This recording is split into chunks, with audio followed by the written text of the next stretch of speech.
Comme introduction, une épistaxie, c'est une hémorragie des fosses nasales, des sinus ou bien du cavum. S'extérioriser soit par les orifices antérieurs des fosses nasales qui sont les narines pour donner les épistaxis antérieures, ou bien par le rhinopharynx, c'est l'épistaxis postérieure. C'est une urgence fréquente dans la pratique quotidienne ORL. Elle est le plus souvent bénigne, mais elle peut engager le pronostic vital, soit par son abondance, soit par sa répétition. Toute épistaxis, même banale et apparemment isolée, nécessite un bilan complet, clinique, biologique et endoscopique, réalisé bien sûr à distance de l'épisode hémorragique à la recherche d'une étiologie. Devant une épistaxis, le praticien doit premièrement la reconnaître, c'est-à-dire de faire le diagnostic positif et différentiel. Deuxièmement, d'évaluer sa gravité, de préciser l'importance de l'hémorragie et le retentissement sur l'état général. Troisièmement, d'assurer l'hémostase. Et quatrièmement, de trouver son étiologie. La fréquence des épistaxis est expliquée par la richesse de la vascularisation des cavités nasales. La vascularisation des cavités nasales est assurée par des systèmes artériels. Le premier système, c'est le système carotidien externe qui assure plus de 80% de la vascularisation des fosses nasales par l'intermédiaire de deux branches artérielles. Premièrement, l'artère maxillaire interne qui devient l'artère sphinopalatine et dans l'artère de la cloison et les artères des cornets moyens et inférieurs. Deuxième branche, c'est l'artère faciale qui donne l'artère de la sous-cloison. Pour le système carotidien externe qui assure plus de 80% de la vascularisation des fosses nasales, le schéma montre en bas l'artère carotide externe qui donne l'artère maxillaire interne qui s'engage ensuite dans le foramen sphylopalatin pour donner l'artère sphinopalatine. Le deuxième système, c'est le système carotidien interne. Il a un rôle non négligeable par l'intermédiaire des artères ethmoïdales antérieures et postérieures qui sont des branches de l'artère ophtalmique. Il existe de nombreuses anastomoses entre les deux systèmes artériels. La zone anastomotique la plus riche et la plus sensible, c'est la tache vasculaire qui est située à la partie antéro-inférieure de la cloison nasale.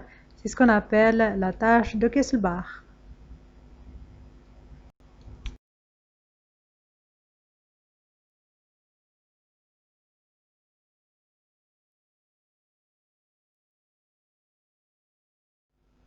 Devant une épistaxis, la première étape, c'est de faire le diagnostic positif. On commence par l'interrogatoire. On va interroger le patient ou bien son entourage sur l'âge de patient, sur le sexe, la profession avec éventuelle exposition aux produits toxiques, les antécédents personnels et familiaux d'HTA ou bien d'hémopathie, notion de prise médicamenteuse et d'un éventuel traumatisme crânio-facial récent. Concernant l'épisode actuel de l'épistaxis, on va chercher le mode de début, la durée, les facteurs déclenchants, on va quantifier le sang et on va chercher est-ce que le patient a bénéficié d'un traitement. Pour l'examen clinique, on doit toujours commencer par un examen général pour apprécier le retentissement de saignement sur l'état général et chercher les signes d'état de choc tels qu'une agitation, tachycardie, hypotension, pâleur et sueur. Deuxièmement, on va faire un examen de l'appareil d'appel ou bien un examen rhinocénusien à l'aide d'un spéculum nasal et une source lumineuse, c'est la rhinoscopie antérieure. Cet examen est effectué après un méchage des fosses nasales par des cotons imbibés par la xylocaïne naphthazolinée. C'est une substance qui permet d'assurer l'anesthésie locale et provoquer une vasoconstriction.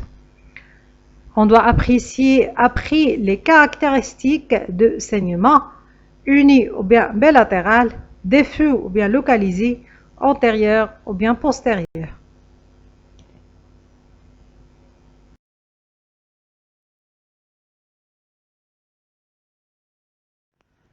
On doit faire également un examen du cavum à l'aide d'une nasofibroscopie. C'est un examen qui permet à la fois d'examiner les fosses nasales et le cavum.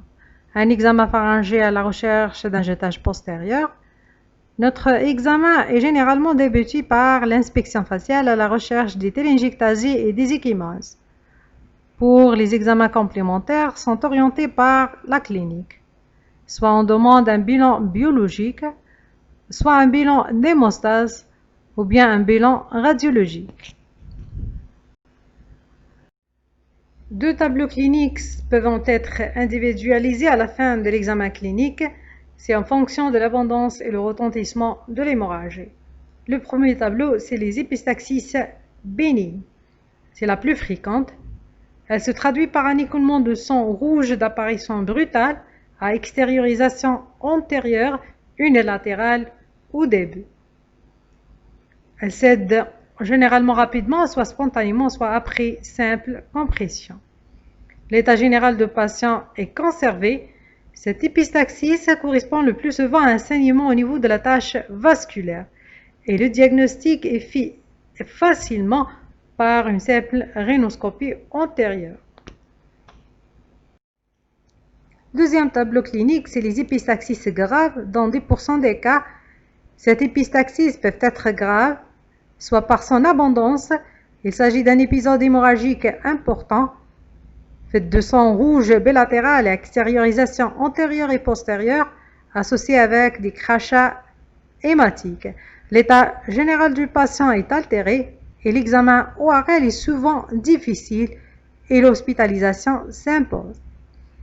Soit par sa répétition, à chaque épisode, l'épistaxis apparaît comme bénigne, mais sa persistance sous forme d'un écoulement postérieur dégluti ou la répétition fréquente des épistaxis va entraîner une spoliation sanguine importante. Le diagnostic différentiel d'une épistaxie se fait avec deux types d'hémorragie. La première est d'origine digestive, c'est les hématémèses, et la deuxième est d'origine pulmonaire, c'est les hémoptysies. Le diagnostic étiologique. On va répartir les causes responsables d'une épistaxis en trois groupes. Les causes locales, les causes générales et l'épistaxis essentielle. On va commencer par les causes locales. Premièrement, les épistaxis d'origine traumatique. Les traumatismes responsables d'une épistaxis, ce sont les fractures de tiers moyen de la face, telles qu'une fracture de l'os propre du nez, du septum nasal, de l'os malaire, du plancher orbitaire. Les fractures de tiers supérieurs, surtout les fractures de sinus frontaux. Troisièmement, les lésions de la carotide, surtout de la carotide externe, qui est responsable d'une épistaxis cataclysmique. Troisièmement, un simple ulcère de la tache vasculaire par grattage. Parmi les traumatismes responsables d'une épistaxis, on a également les traumatismes iatrogènes. Toutes chirurgies rhinosinusiennes, elles peuvent être responsables d'une épistaxis. Les plus fréquemment en cas, ce sont les turbinectomies inférieures. C'est l'exérèse chirurgicale du cornée inférieur pour libérer l'espace des fosses nasales pour une meilleure respiration. La myatotomie moyenne, c'est l'ouverture et l'élargissement de méa moyen, lieu de drainage de la majorité des sinus de la face. La rhinoseptoplastie, c'est la correction chirurgicale de septum nasal et des fosses nasales. Et également la chirurgie endoscopique. On peut rapporter également les épistaxis secondaires d'une intubation nasale ou bien d'une nasofibroscopie. Deuxième cause locale, c'est les causes tumorales. On va commencer par les tumeurs malignes. Toutes les tumeurs malignes des fosses nasales, des sinus ou bien du cavum, elles peuvent être responsables des épistaxis. Ce sont des épistaxis le plus souvent unilatérales, de faible abondance, mais récidivantes. Les épistaxis pouvant également émailler l'évolution d'une tumeur traitée, témoignant soit d'une récidive, soit d'une radionécrose. La radionécrose, c'est une complication de la radiothérapie, ou bien d'une surinfection. Parmi les tumeurs bénignes responsables d'une épistaxis, on a premièrement le fibrome nasopharyngien. C'est une tumeur bénigne hypervascularisée qui touche fréquemment ou bien le plus souvent l'adolescent de sexe masculin. Deuxièmement, un angiofibrome de la tache vasculaire. Troisièmement, un hémangiome. Parmi également les causes locales responsables d'une épistaxis, c'est les états inflammatoires qui peuvent réveiller une ectasie de la tache vasculaire. Parmi les causes d'un état inflammatoire, on a soit les corps étrangers ou bien les rhinosinusites aiguës ou bien chroniques. Les causes générales. On a deux types, les maladies hémorragiques et l'hypertension artérielle. On va commencer par les maladies hémorragiques où l'épistaxis est secondaire à une perturbation de l'un des trois temps de l'hémostase. On va commencer par la perturbation de temps vasculaire. Premièrement, la maladie du rendu ossellaire ou bien l'angiomatose hémorragique familiale. C'est une maladie rare, à transmission autosomique dominante. La cause essentielle, c'est l'absence de couche musculaire et élastique à l'origine de formation des ectasies vasculaires. Se manifeste par la présence de multiples télégiectasies atteignant principalement la muqueuse des cavités nasales. Deuxièmement, la maladie de Willebrand. C'est une affection héréditaire autosomique dominante, se manifeste par une anomalie de la contractilité des capillaires à l'origine d'un allongement de temps de saignement. Troisièmement, les capillarites, secondaires aux affections suivantes, soit purpura rhumatoïde ou bien les maladies immunoallergiques telles que la typhoïde, la scarlatine, la purpura fulminante. Deuxièmement, c'est les perturbations de temps plaquettaire qui se manifestent par un allongement de temps de saignement. On a soit les purpuras thrombopéniques, c'est une diminution du nombre des plaquettes, soit les purpuras thrombopathiques, le nombre des plaquettes est normal, mais leur fonction est altérée. Troisièmement, c'est les perturbations des facteurs de la coagulation, qui se manifestent par un allongement de temps de coagulation, la réalisation de temps de céphaline active et le taux de prothrombine permis de diagnostic. On a deux types, les déficits congénitaux, la plus fréquente c'est l'hémophilie, soit A, soit B, et les déficits acquis, secondaires le plus souvent à un traitement anticoagulant, soit à une insuffisance hépatique ou bien des anomalies de la fibrinoformation. Deuxième cause générale, c'est l'hypertension artérielle. Les épistaxis au cours de l'hypertension artérielle sont des épistaxis postérieures assez abondantes avec un retentissement grave sur l'état général. Troisième cause, c'est les épistaxis essentielles. C'est une diagnostic d'exclusion. Elle ne doit être retenue qu'après un bilan clinique, endoscopique et biologique complet. Elle est fréquente dans l'enfance, surtout après l'exposition au soleil, après grattage, éternement ou bien spontanément. L'examen des fosses nasales permet de mettre en évidence son origine antérieure au niveau de la tache vasculaire. Chez les sujets âgés, elle est volontiers postérieure. On incrimine surtout une fragilité capillaire ou bien des phénomènes vasomoteurs. Le dernier chapitre de notre cours, c'est le traitement. Premièrement, le but de traitement est d'assurer une hémostase et éviter les récidives. Deuxièmement, les moyens. Pour assurer l'hémostase locale, on a recours aux différents gestes suivants. Premièrement, une compression bidigitale. Cette méthode est très efficace si l'épistaxis est antérieure et bénigne et dont l'origine c'est la tache vasculaire. La pince pouce-index doit comprimer par l'intermédiaire des ailes narinaires la partie antérieure de la cloison nasale pendant des minutes. Deuxième geste, c'est le tamponnement vestibulaire. On a recours à cette méthode si la manœuvre précédente n'a pas permis d'arrêter le saignement. On tasse une mèche résorbable dans le vestibule nasal de façon unie ou bilatérale pour obtenir une compression efficace. Troisième geste, c'est le tamponnement antérieur. réalisé toujours à l'aide d'une mèche grasse, et on peut laisser la mèche en place plus de 48 heures, à condition qu'on met le patient ce traitement antibiotique pour éviter les surinfections.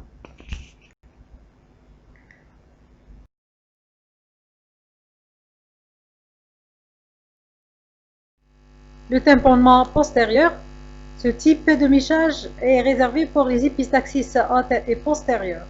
Une sonde fine et molle est introduite par voie nasale et récupérée par voie buccale sur la paroi postérieure à l'aide d'une pince. Un tampon de compresse grasse a été préalablement réalisé de forme et de dimension adaptées, maintenu par du fil non résorbable dont les 4 bras sont laissés lents. L'efficacité du tamponnement est contrôlée. Le tamponnement peut laisser en place pendant 48 heures à condition qu'on prescrit des antibiotiques.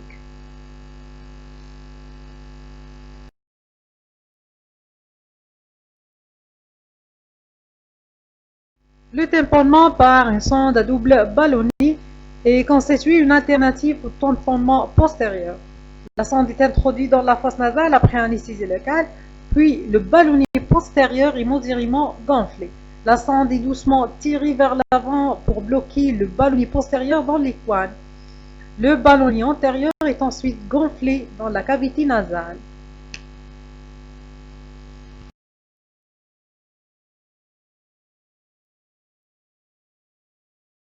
Si les méthodes précédentes ne sont pas efficaces, on a recours à la ligature artérielle, soit la ligature de l'artère sphinopalatine, soit de l'artère maxillaire interne, ou bien des artères ethmoïdales antérieures ou postérieures, soit la ligature de la carotide externe. Les indications de la ligature artérielle est devenue exceptionnelle.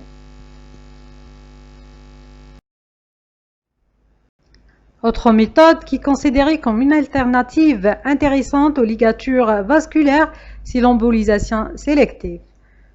Permet une occlusion distale de territoire artériel à l'origine de l'hémorragie. Après cathétérisme sélectif des branches du système carotidien externe, c'est une technique lourde, nécessite une équipe radiologique entraînée. De rares complications ont été décrites à l'origine d'accidents neurologiques périphériques ou centraux. Autre moyen pour assurer l'hémostase locale, ce sont les hémostatiques locaux. Son indication est réservée surtout en cas d'épistaxis de faible abondance. Soit on utilise la xylocaïne nafazolinée à 5% sur une mèche résorbable, soit la poudre d'adrénaline tétracaïne, soit une injection sous- et intramuqueuse, bien sûr c'est la muqueuse nasale, de la xylocaïne à 1%. On a également les cutérisations. Deux types de cutérisation, soit électrique ou bien chimique. L'électrique se fait au bloc opératoire à l'aide d'une pince bipolaire ou bien monopolaire. Chimique, après une anesthésie de contact et rétraction, on applique au niveau de la tache vasculaire à l'aide d'un stylet sur lequel on a déposé une perle de nitrate d'argent. D'autres moyens pour assurer l'hémostase générale et la substitution, on a premièrement le repos, les sédatifs et les anxiolytiques, les activateurs de l'hémostase en l'absence de perturbation connue de l'hémostase type de décinone. Troisièmement, les sulfates de protamine en cas de surdosage de l'héparine, les vitamines K en cas de surdosage en antivitamine K. Transfusion sanguine, c'est la tolérance clinique est mauvaise ou bien c'est le taux de l'hémoglobine est inférieur à 7. Les solutés macromoléculaires en cas de choc hémorragique. Les indications. En première intention, on va assurer l'hémostase locale par compression bidigitale pendant 10 minutes. Sinon, c'est le tamponnement vestibulaire. En deuxième intention, s'il n'y a pas d'efficacité des gestes précédents, on a recours au tamponnement antérieur. S'il n'y a pas d'efficacité, c'est le tamponnement postérieur. Sinon, c'est le tamponnement par sonde à ballonnet.